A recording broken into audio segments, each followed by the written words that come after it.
A ver, pensemos en una idea. Una idea tan potente que es capaz de dividir un continente entero durante 500 años. Y ahora, imaginemos que después de todo ese tiempo, esa brecha enorme empieza poco a poco a cerrarse. Pues de eso vamos a hablar hoy, de la Reforma Luterana, una historia de ruptura, de conflicto y al final de un reencuentro que pocos habrían esperado. Muy bien, vamos a meternos de lleno en esta historia que es fascinante, pero para entenderla bien vamos a hacer algo un poco raro. En vez de empezar por el principio, hace 5 siglos, vamos a empezar casi por el final, con un acuerdo histórico que lo cambia todo.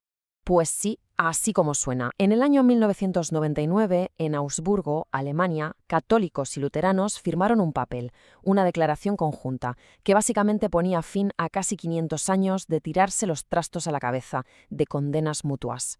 Y claro, esto nos obliga a preguntarnos, ¿cómo es posible? ¿Cómo un conflicto que partió Europa en dos llega a este punto de entendimiento?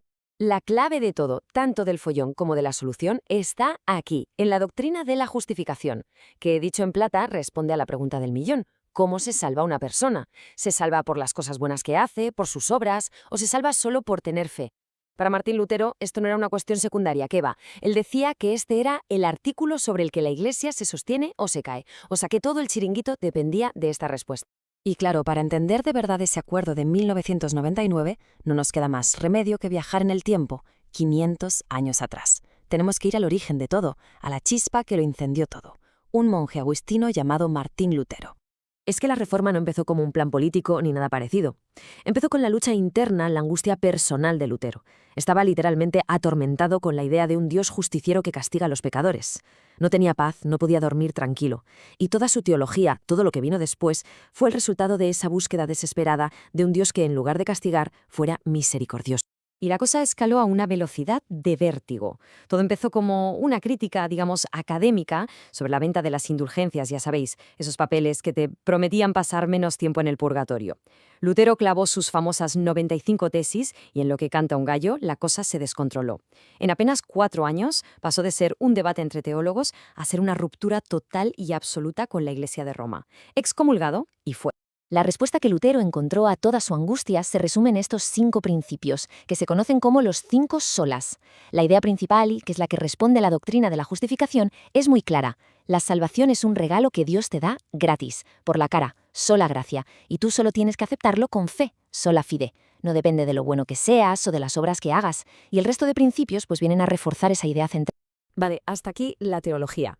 Pero lo realmente alucinante es ver cómo estas ideas, que nacen de la cabeza de un monje, se convierten en un movimiento que pone patas arriba el mapa de Europa. Porque esto no fue solo una cuestión de fe, ni mucho menos. Fue, como se suele decir, la tormenta perfecta. Por un lado tenías a los príncipes alemanes, que vieron la oportunidad de oro para quitarse de encima el control de Roma y del emperador.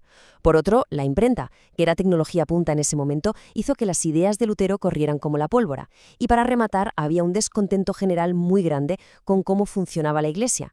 La paz de Augsburgo fue la que puso el sello final con ese principio de que la religión del rey es la religión del reino. Y así quedó el mapa dividido.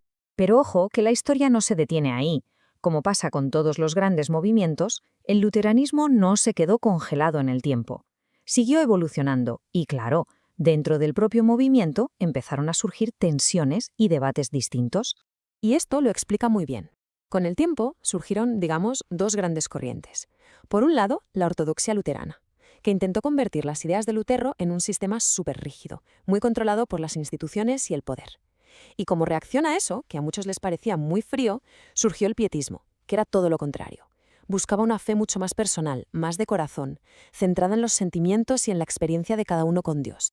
Y así, después de este viaje por la historia, volvemos al punto de partida. El círculo se cierra. Regresamos a nuestra época para ver qué queda de todo aquello y sobre todo para entender por qué fue posible ese acuerdo de 1999. Durante el siglo XX, el ambiente empezó a cambiar. Surgió un espíritu de diálogo, de intentar entenderse, y la clave, yo creo, fue un cambio de mentalidad.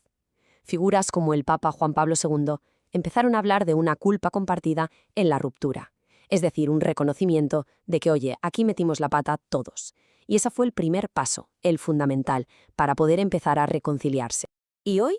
¿Cuál es el legado de aquella chispa que encendió Lutero? Pues esto.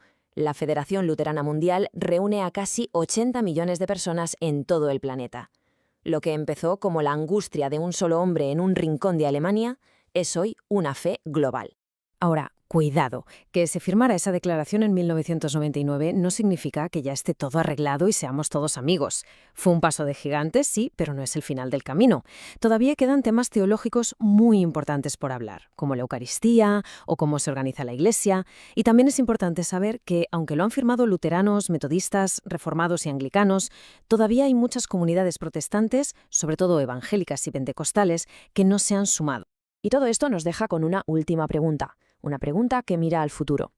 La planteó el Papa Benedicto XVI y lo hizo, curiosamente, en el mismo convento donde había vivido Lutero. Es un desafío que va más allá de las divisiones históricas y que en realidad es para todos los cristianos hoy. En un mundo cada vez más secularizado, ¿cómo se puede vivir y transmitir la fe de una forma que sea auténtica y que le diga algo a la gente de hoy? Una pregunta que, quién sabe, quizás sea el nuevo gran punto de encuentro.